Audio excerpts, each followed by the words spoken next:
조갑조 TV 시청자 여러분 안녕하십니까. 여러분들이 아껴주시는 세계사 산책을 시작을 하겠습니다. 오늘은 후르쇼프라는 사람 이야기를 하겠습니다.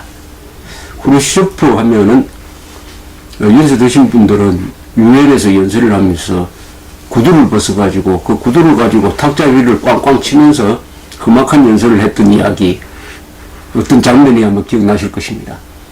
또 스탈린이 죽고 나서 비밀경찰 두목 베리아를 붙들어서 처형한 사람, 쿠바 미사일 사건을 일으킨 사람, 그리고 한 2년 뒤에 브레즈네프 등이 주동한 궁정 쿠데타에 의해서 밀려났던 사람, 그 밀려나 있는 중에서 회고를 써가지고 그것도 미국으로 밀반출로 해서 미국에서 회고록이 나와서 또 소동을 일으켰던 사람, 얼굴을 보면은 아주 농부같이 생기고 참 투박하게 생긴 사람, 이 정도로 기억되는 인물이 아닌가 모르겠습니다.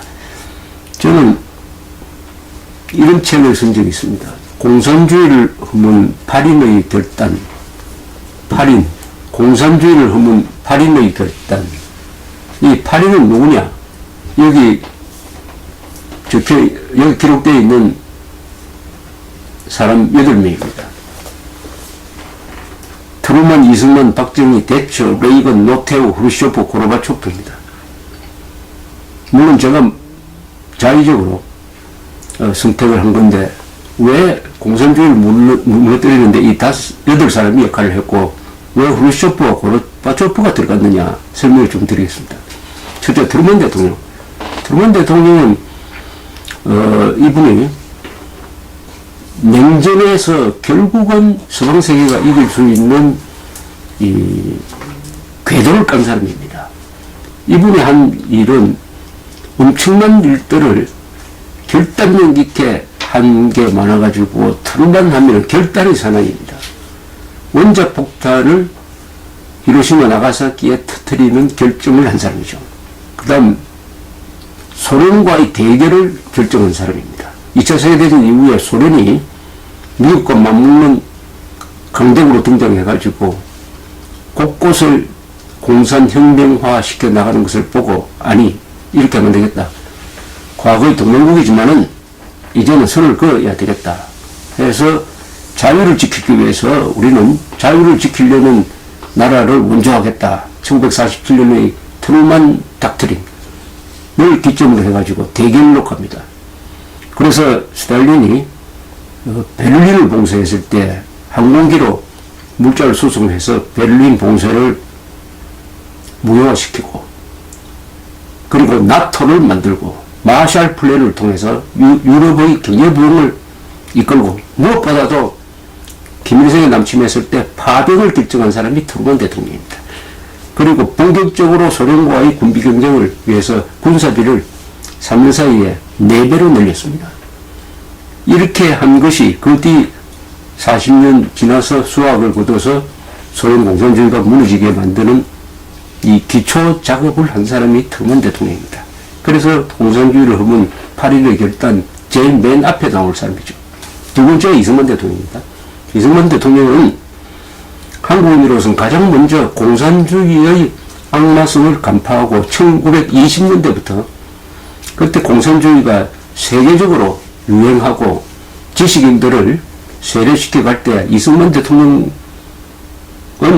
공산주의는 안 된다. 공산주의를 채택하면 국가를 부정하고 기업을 부정함으로 문명을 발전시킬 수도 없고 독립운동하는데 방해가 된다.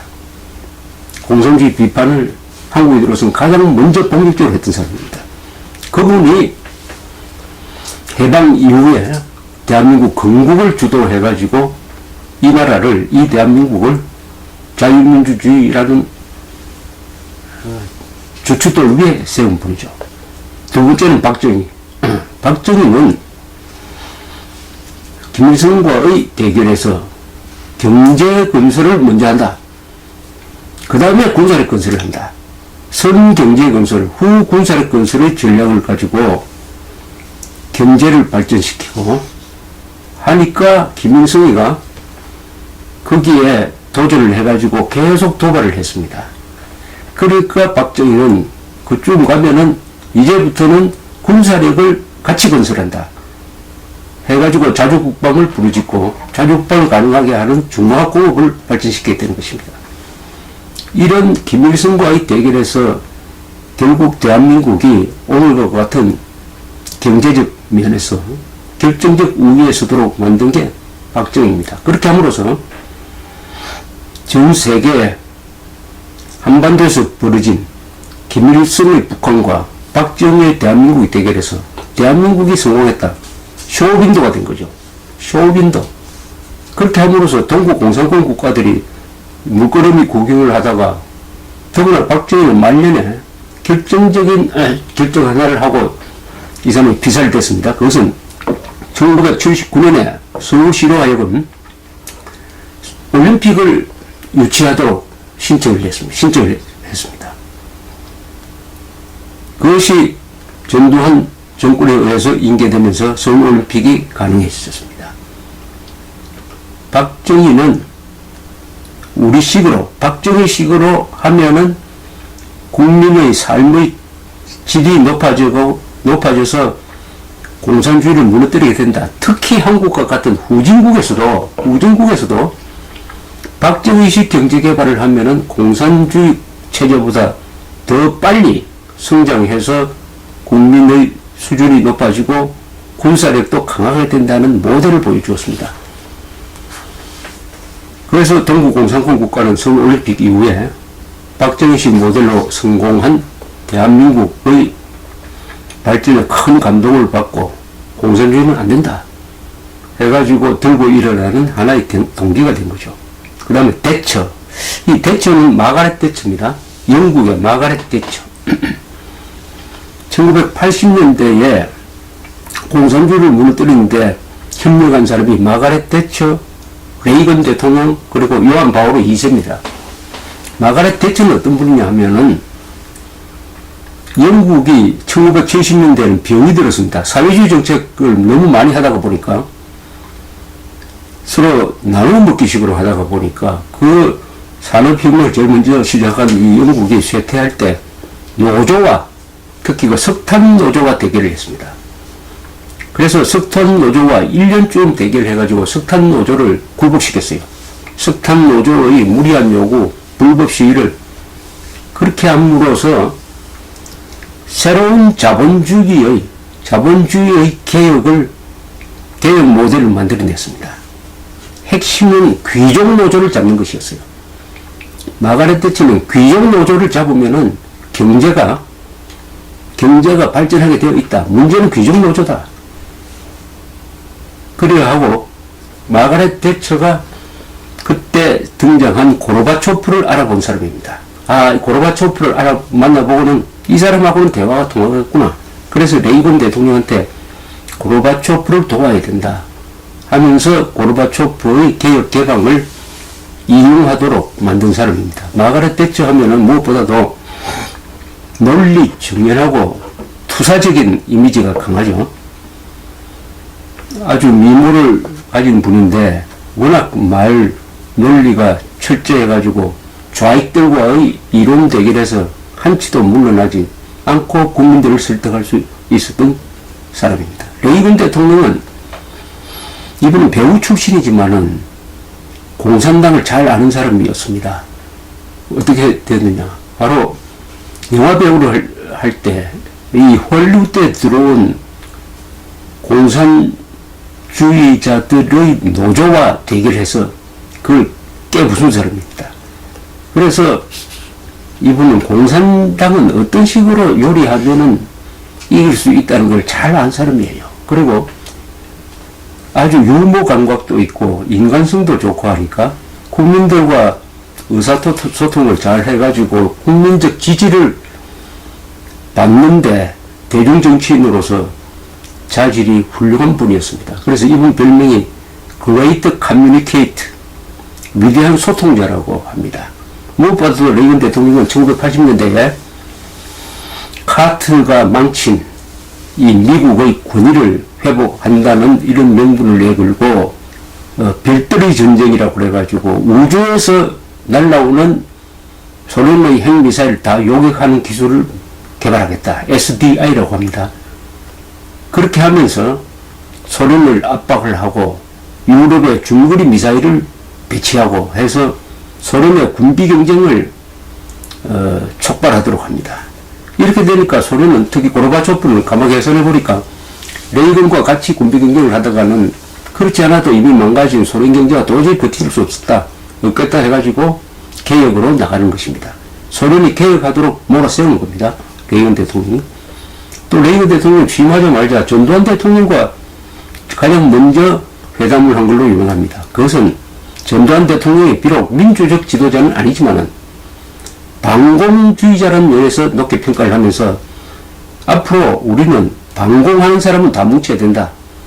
다소 민주적인데 문제성이 있다 하더라도 그것은 후의 문제이다. 우선 반공을 해서 공산주의를 무너뜨린 다음에 생각할 문제다. 해서 전두환 대통령을 가장 먼저 만나서 전두환 대통령의 어떻게 보면은 정권의 정당성에 그 힘을 실어준 사람입니다. 노태우 대통령은 서울올림픽 조직위원장, 그리고 서울올림픽이 열렸을 때 대통령, 그 다음에 북방정책을 폈습니다. 서울올림픽을 기점으로 해가지고 우리는 동구 공산권 국가와 교류할 수 있었고, 소련이, 중공이 동구 공산권 국가가 88 서울올림픽에 참여하면서 여러 가지 채널이 만들어졌고, 이걸 이용해가지고 이제부터는 동구 공산권과 수교를 해가지고 한국 사람들이 활동할 수 있는 공간을 범세계적으로 넓힌다. 국내적으로는 민주화의 격동기에서 대외적으로는 북방정책을 써서 북한을 고립시키는 데 성공합니다. 즉 러시아와 수교하고 중국과 수교하고 동북 공산국가 다 수교함으로써 북한이 고립되죠. 고립되는 데까지 노태우 대통령의 역할이 있었습니다. 그 다음에 고르바초프는 바로 이분이 1985년에 당서기장이 되고 나서 소련이 개혁 개방으로 가도록 앞장섰고, 결과적으로 그 개혁 개방이 실패해가지고 소련이 무너질 때 무리하게 거기에 저항하지 않고 그 대세에 순응함으로써 소련이 곱게 무너지도록 만든 분입니다. 그 다음에 오늘 말씀드리려고 하는 후르시초프는 어떤 사람이냐. 후르시초프는 좀 복잡한 사람입니다. 후르시초프는 스탈린의 충직한 부하였습니다. 이 후르시초프는 금속 노동자 출신이었습니다. 그러면서 당 조직 생활을 잘 해가지고 당의 요직을 차지하고 2차 세계대전 때는 전쟁이 일어나면 거기에 정치 담당자, 정치 책임자로 파견이 되어가지고 심리전을 담당한다든지 또는 장군들을 감시한다든지 하는 이런 역할을 했습니다. 후르쇼프가 모델로 나오는 영화가 가끔 있습니다. 스탈린그라드입니다. 스탈린그라드 전투에 보면은 어떤 정치 국원 비슷한 아주 실력자가 항상 나옵니다. 그 장군들 옆에 서가지고 막 보통 대머리로 나오죠. 간섭하기도 하고 싸우는 군인들을 막 독려하기도 하는, 하여튼 보면은 굉장히 말빨이 센 사람이고 실질적인 권력자가 아닌가 하는 그런 역할을 하는 사람이 있습니다. 그 사람이 바로 후르시초프였습니다. 후르시초프는 2차 세계대전의 분수령이 된 스탈린그라드 전투에서 정치 책임자로 현장에 있으면서 독점을 담당했던 사람이죠. 그런데 이 후르시초프는 아주 농담도 잘하고 충직하기도 하고 해서 스탈린의 귀여움을 받았습니다. 그래서 스탈린은 자기 측근들을 많이 숙청을 했습니다. 그래도 끝까지 살아남을 수가 있었습니다. 후르시초프는. 스탈린은 후르시초프를 아주 만만하게 본 것 같습니다. 사람이 좋고 시키는 거 열심히 하고 하니까 저자는 나한테 도전할 사람은 아니다라고 생각했던 것 같습니다. 또 어떤 모욕도 후르시초프는 참았다고 합니다. 스탈린은 이 파이프 담배를 피우다가 그 담배 죄를 틀 때 옆에 있는 후르쇼프의 대머리 위에다가 파이프 담배 죄를 틀었다는 이야기도 있습니다. 그러나 후르쇼프는 그 마음속에 어떤 결심을 하면서 그런 수모를 견뎠습니다. 그게 언제 나타났냐? 바로 1956년 제20차 소련 공산당 전당대회입니다. 모든 공산당은 소련 공산당뿐만 아니라 북한, 중국도 마찬가지입니다만 제일 중요한 게 전당대회입니다.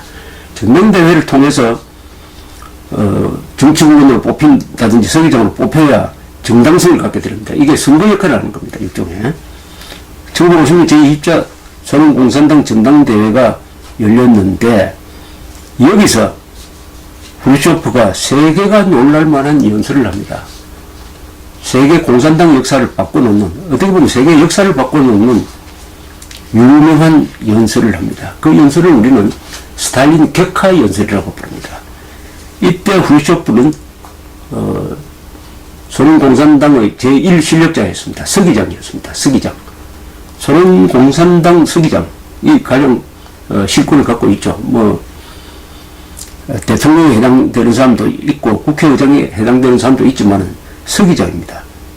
공산당의 조직을 장악한 사람을 서기장이라고 그러죠. 후르쇼프는 1953년에 스탈린이 죽은 다음에 베리아를 젖히고 말렌코프를 젖히고 실권을 잡은 지 한 3년 만에 제20차 소련 공산당 전당대회에서 연설을 하는데 놀라운 연설을 합니다. 스탈린을 사정없이 비판을 합니다. 스탈린이 죽은 지 3년밖에 안 되는데 그때 스탈린은 김일성과 같은, 북한 내에서의 김일성과 같은 존재죠. 김일성이 죽은 지 3년 만에 김정일이가 김일성 아버지를 비판한 거하고 같은 충격이었습니다. 그런 일이 있었다면 북한은 변했겠죠. 후르쇼프가 스탈린을 비판함으로써 소련 공산주의, 세계 공산주의가 변할 수밖에 없었던 것입니다. 4시간 동안 연설을 합니다. 스탈린을 막 고발하는 연설입니다. 무고한 사람들이 고문으로 의식을 잃었고 판단력을 상실당했으며 인간으로서의 권위를 빼앗겼다. 이 모든 것에 대한 책임자가 바로 스탈린이다. 그는 사적으로 수사관을 불러 신문 반부까지 지시했다. 그 반부는 간단했다. 때려라, 때려라, 또 때려라. 그러면서 자신들은 살짝 빠집니다. 우리는 무엇이 일어나는지 몰랐고 알았을 때는 너무 늦었다. 이건 사실 변명입니다. 이 연설에서 후르쇼프는 당시 수상인 불가닌과 관계되는 이야기를 했습니다. 스탈린의 별장에서 돌아가는 차중에서 불가닌은 나에게 이렇게 말했습니다. 스탈린이 나를 별장으로 친구로 초대하지만 그와 함께 앉아있는 동안에 내가 그 이후에 어디로 끌려갈지 알 수가 없었습니다. 이렇게 이야기했습니다. 이 스탈린 격하 연설을 듣던 소련 공산당 간부들은 하도 엄청난 연설에 박수도 치지 않고 그냥 멍하니 있었다고 합니다. 그때의 분위기가 멍하니 있었다고 합니다. 한번 생각해 보십시오. 김정은은 그런 일을 못하겠지만 북한에 누군가 나와가지고 전당대회에서 김일성을 살인마라고 욕을 하는 연설을 한다면 그 듣는 사람이 어떤 표정이 되겠습니까? 파리가 날아다니는 소리가 윙하고 들릴 정도로 그 자리가 조용했다고 합니다. 워낙 충격이 커서. 이 후르쇼프는 나중에 내 연설은 절대 비밀로 해야 된다라고 못을 박았습니다. 그러나 사실은 후르쇼프는 자기 연설이 널리 알려지기를 바랐습니다. 이 연설문을 전국의 당 조직으로 보냈습니다. 읽고 토론하도록 만들었습니다. 그것을 읽은 한 사람이 고르바초프였습니다. 세바스토폴에서 청년 공산당 조직 간부였습니다. 그것을 읽고 크게 감명받았다고 합니다. 고르바초프는 후르쇼프의 정신적인 제자라고 볼 수가 있습니다. 이 연설문을 입수한 게 이스라엘의 정보기관 모사드였습니다. 모사드는 이 연설문을 폴란드에서 입수를 해가지고 미국 CIA에 주었습니다. 미국 CIA는 이것을 뉴욕타임즈에 주었습니다. 그래서 뉴욕타임즈가 그해 6월에 연설문 전문을 공개를 합니다. 그럼으로써 널리 알려지게 되었습니다. 이 후르쇼프의 스탈린 격파 연설은 동구 공산권 국가에도 큰 충격을 주었습니다. 동구 공산권 국가 지도자들은 스탈린을 하나님처럼 떠받들고 있었는데 후르쇼프에 의해서 완전히 매도당하고 짓밟히는 것을 보고 우리는 어떻게 해야 되느냐라고 고민하기 시작했습니다. 김일성도 마찬가지였습니다. 김일성은 후르쇼프의 눈치를 볼 수밖에 없었죠. 그래서 남로당원을 미국 제국주의 간첩으로 몰아가지고 박헌영을 처형하고 해서 그 지도부를 숙청한 다음이었는데 그 밑에 간부들이 감옥에 있다가 후르쇼프 연설 덕분에 일시적으로 풀려나왔습니다. 그 중에 한 사람이 지금 일본에 살아계시는 박갑동 씨였습니다. 박갑동 씨를 옛날에 명진을 만나니까 이분이 후르쇼프 덕분에 내가 살았다. 이분은 일시적으로 풀려나왔다가 중국으로 탈출을 해서 나중에 일본으로 갔습니다만 그런 이야기를 했습니다. 그 이야기를 들으니까 후르쇼프라는 한 인간의 이런 연설이 저 멀리 있는 한국 땅의 북한 땅의 한 사람을 살렸구나 하는 그런 감회가 있었습니다. 그러면 후르쇼프가 왜 이런 연설을 했을까? 이 연설은 결코 후르쇼프의 권력 유지에 도움이 되는 것은 아니었습니다. 사실은 이 연설에 대한 부작용으로 그 8년 뒤에 소련 공산당의 공정 쿠데타에 의해서 후르쇼프가 밀려나게 됩니다. 그런데 왜 이런 연설을 해서 굳이 이 연설을 하지 않아도 되는데 거기에 대해서는 후르쇼프의 정기에 대한 서평을 쓴 레온 아론이라는 사람이 쓴 글이 하나 있는데 그걸 인용해 드리겠습니다. 그것은 그렇게 할 수밖에 없는 일이었다. 즉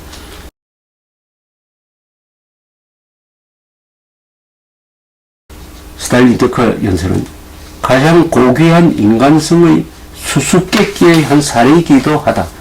악을 누르고 선을 선택하고 노예를 누르고 해방을 선택하며 거짓을 누르고 진실을 선택하려는 인간의 저지할 수 없는 성격이 꺼질 수 없는 불꽃으로 타오르는 경우다. 인간 영혼의 조종자로서 그토록 유능했던 스탈린이 수십 년간 인간성을 잔혹하게 짓밟았지만 인간 정신의 이 긴급 명령 앞에서는 그도 무력해지지 않을 수 없었다. 이렇게 이야기를 합니다.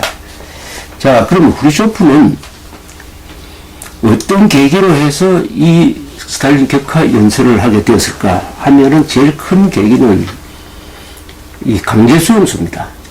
스탈린은 무지막지한 숙청을 하고 또 수백만 명을 저 시베리아 북극 근방의 강제수용소로 보내서 잔혹한 노예 노동을 시켰습니다. 거기는 주로 당원들이 많이 가 있었습니다. 소련 공산당 당원들이 많이 가 있었습니다. 그 중에는 후르쇼프의 친구도 있었어요. 그 후르쇼프의 친구 되는 사람이 후르쇼프가 실권을 잡은 뒤에 편지를 써서 고소를 했습니다. 그 실정을. 그러니까 후르쇼프가 그런 문제 제기를 받아가지고 강제수용소에 대한 조사를 시킵니다. 조사를. 일종의 과거사 조사죠. 과거사 조사를 시키는데 어떤 사람을 선택하느냐 하면은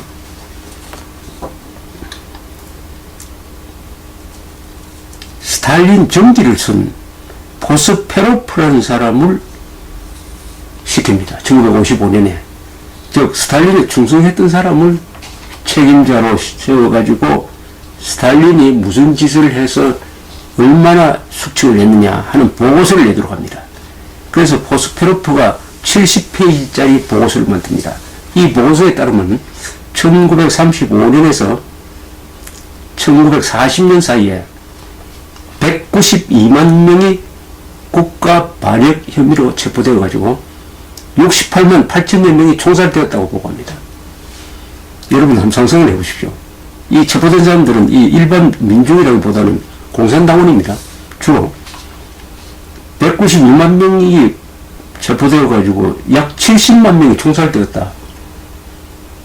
70만 명을 총살시킨다? 그것도 35년에서 40년 사이입니다. 그 뒤, 그 앞에도 더 많습니다. 이 스탈린은 총살하는 사람, 이 일일이 자기가 사인을 했다고 합니다. 그리고 총살하는 방법까지, 죽이는 방법까지 썼다고 그래요. 어떤 경우에는 고문 방법까지 썼다고 합니다. 스탈린이. 그것을 취미로 삼았다는 이야기도 있습니다. 이 포스페르프는 이 보고서를 그 상부에 보고할 때 하도 내용이 충격적이라서 눈물을 흘리다가 잠시 절도도 했다는 이야기가 있습니다. 자, 이 보고를 들은 정치국 위원들은 경로를 돌렸습니다. 앞으로 어떻게 할 거냐? 이것을 덮을 거냐? 공개를 할 거냐? 이렇게 경론이 벌어졌는데 이것은 공개해야 된다 하는 쪽으로 후르시초프가 몰아갔습니다. 정치국 조직의 분위기를. 그래서 강한 반대도 있었지만 결국 공개하는 쪽으로 가고 그 뜻을 집약을 해서 한 연설이 바로 1956년의 제20차 전당대회의 유명한 스탈린 격하 연설이었습니다. 그것이 그럼 어떻게 세계를 바꿨느냐? 이 연설이 있은 다음에 우선 강제수용소를 해방시켜버렸습니다. 수백만 명이 집으로 돌아왔습니다. 어떻게 보면 후르시초프는 참 출세하는 과정에서 많은 사람을 숙청하고 죽이기도 했는데 그보다 훨씬 더 많은 사람을 살린 사람입니다. 그 다음에 일어난 것이 이게 동구 공산권에 영향을 줘가지고 드디어 헝가리에서 반공굴기가 일어납니다. 스탈린을 격하하는 연설을 하는데 고무된 이 학생들이 공산정권을 타도해버립니다. 한때 헝가리에서 1956년 가을입니다. 그때 자유세계에서 상당히 고무되었습니다. 그러나 돕지는 않았어요. 한때 소련도 저걸 막 그냥 방치해버릴까 했는데 바르샤바 조약기구에서 탈퇴하겠다고 하니까 소련이 후르시초프의 명령에 의해서 그해 11월에 군대를 보내가지고 강제 진압을 합니다. 여기서 한 10,000명 정도 죽었다고 하고 12년만 명이 해외를 탈출을 했습니다. 이런 일도 일종의 부작용입니다. 파생. 그 다음 또 무슨 일이 일어나냐? 모택동이 반발합니다. 모택동은 스탈린을 결코 좋아하는 사람은 아니지만은 스탈린을 격하하는 걸 보고 이렇게 되면 국제공산주의의 정통성이 무너진다 해서 그때부터 중소 이념 분쟁이 일어납니다. 소련과 중국이 이념 분쟁을 일어나고 그것이 나중에 서로 갈라지는 계기가 됩니다. 중소가 여기서 갈라집니다. 중국과 소련이. 그러면서 적어도 소련에서는 숙청해가지고 총살하고 하는 사람을 죽이는 숙청은 없어졌습니다. 뭐 정신병으로 병원으로 보내고 연금하고 하는 것은 있었지만 소련에서는 정적을 숙청해서 죽이는 일은 후르시초프의 스탈린 격하 연설로 해가지고 중지됐습니다. 어떻게 보면 인간의 얼굴을 한 공산주의가 시작된 것입니다. 시작된 것. 그 혜택을 본 사람이 누구냐? 바로 후르시초프입니다. 후르시초프는 1964년에 브레즈네프 등이 주동한 당 정치국의 결의에 의해서 해임이 되어버립니다. 해임이 되면 과거 같으면 그 길로 바로 총살되죠. 그러나 후르시초프는 연금이 되었습니다. 연금.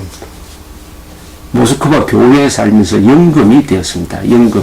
그 부인하고 같이 살았습니다. 산보도 좀 할 수 있고, 한 시민으로 돌아갔습니다. 그럼 여기서 죽을 때까지 약 6년 동안, 6년 남짓 동안 뭘 했느냐. 이게 인간 후르시초프를 이해하는데 결정적인 시기라고 볼 수 있습니다. 후르시초프는 가만히 있지를 않았어요. 겁이 나서 뭐 눈치를 보면서 순응하는 그런 생활을 하지 않고 이 기간 동안 64년에서 71년까지 7년 동안 회고록을 썼습니다. 회고록을. 노원기를 앞에 놓고 회고록을 구술했습니다. 그래가지고 요것을 미국의 타임지로 밀반출을 시켰습니다. 그것도 미국으로 밀반출을 시켰습니다. 이 원고를 받아가지고 책으로 정리하고 한 사람이 스트로브 탈보트라는 사람인데, 이분이 나중에 기자 생활을 마치고 클린턴 정부 시절에 미국 국무부 차관을 지낸 사람이었습니다. 그런데 어떤 중개자를 통해서 이 원고를 받았으므로 타임지에서는 이게 과연 후르시초프가 보낸 게 맞느냐 확신할 수가 없어서 그 중개인한테 후르시초프한테 전해주십시오 하고 모자를 하나 선물합니다. 후르시초프가 모자를 잘 썼습니다. 그래서 그 모자를 쓴 사진을 찍어서 보내주면 확인이 되겠다. 그래서 후르시초프가 그 모자를 쓰고 사진을 찍어서 타임지로 보내서 이거는 후르시초프가 밀반출 시킨 원고가 틀림없구나 하는 확신을 가지고 1970년 가을에 나왔습니다. 회고록이 나왔습니다. 세계적 사건이 됐습니다. 우리와 관계된 내용은 그 회고록 안에 무효가 어떻게 일어났는지 쓰여져 있습니다. 김일성이 찾아와가지고 스탈린한테 한국을 치도록 해달라고 허가를 받는 과정이 자세하게 적혀 있습니다. 이것은 거의 결정적 자료죠. 그때까지만 해도 북한은 남한이 북침을 해서 대응하는 과정에서 남침했다는 거짓말을 하고 있습니다. 그러나 스탈린의 이 책에 의해서 그런 주장을 침묵시킨 것이죠. 뭐 여러 가지 아주 중요하고 아주 재밌는, 요즘도 많이 팔리는 이 스탈린의 후르시초프의 회고록은 정말 재밌는 책입니다. 거기에는 인간 후르시초프가 있습니다. 자, 이제 이렇게 되니까 소련 공산당의 당규위원회에서 후르시초프를 부릅니다. 후르시초프를 불러가지고 이거 어떻게 된 거냐고 따지니까 후르시초프는 태연하게 그건 난 모르겠다. 나는 그거 보낸 적이 없다. 이렇게 자가 떼어버렸습니다. 그러니까 소련 공산당은 그 책은 조작이다. 후르시초프는 반출한 적이 없다고 한다. 이렇게 해서 발표를 했습니다만은, 그러나 후르시초프를 신랄하게 협박을 하니까 후르시초프가 그 당규위원회 위원장 펠페라는 사람한테 이렇게 이야기를 합니다. 좋다. 그럼 나를 가두어 봐라. 아니, 나를 쏴버리라. 덩굴이 죽었다는 뉴스를 오늘 라디오로 들었는데 나는 차라리 그가 부럽다. 나는 정직한 사람으로 죽고 싶다. 나는 십자가에 매달려 죽고 싶다. 망치와 못을 가져온다. 이렇게 이야기를 했어요. 막 대들었습니다. 그리고 나를 추방하려면 추방하라. 나는 지금이라도 금속 노동자로 돌아갈 자신이 있다. 나는 그때 금속 노동자로 일했던 기술을 아직도 잊어먹지 않고 가지고 있다. 그러나 당신은 당에서 쫓겨나면 굶어 죽을 거다. 뭐 이런 이야기를 했다고 합니다. 저는 후르시초프가 위대한 인간성이 스탈린이라는 악마의 죄상을 규탄하는 위대한 연설을 하고, 또 당에서 쫓겨나니까 자기가 걸어온 길을 기록해가지고 역사에 남기기 위해서, 세계에 알리기 위해서 목숨을 걸고 미국으로 발출시켜서 회고록을 내도록 했다. 언론 자유를 말살한 후르시초프가 언론 자유를 갈망하면서 언론 자유를 위한 모범을 보인 것이죠. 진실은 영원히 잠재울 수가 없다. 아무리 스탈린이라도 인간성을 완전히 말살할 수는 없다. 그것을 증명해낸 사람이 후르시초프였습니다. 그래서 후르시초프를 저는 공산주의를 무너뜨린 8명 중에 한 명, 고르바초프를 포함해서 8명 중에 한 명으로 이렇게 꼽았습니다. 위대한 인간성으로 증오의 과학을 무너뜨리는데 트루만, 이승만, 박정희, 대처, 레이건, 노태우, 고르바초프와 함께 했던 사람이 후르시초프였습니다. 감사합니다.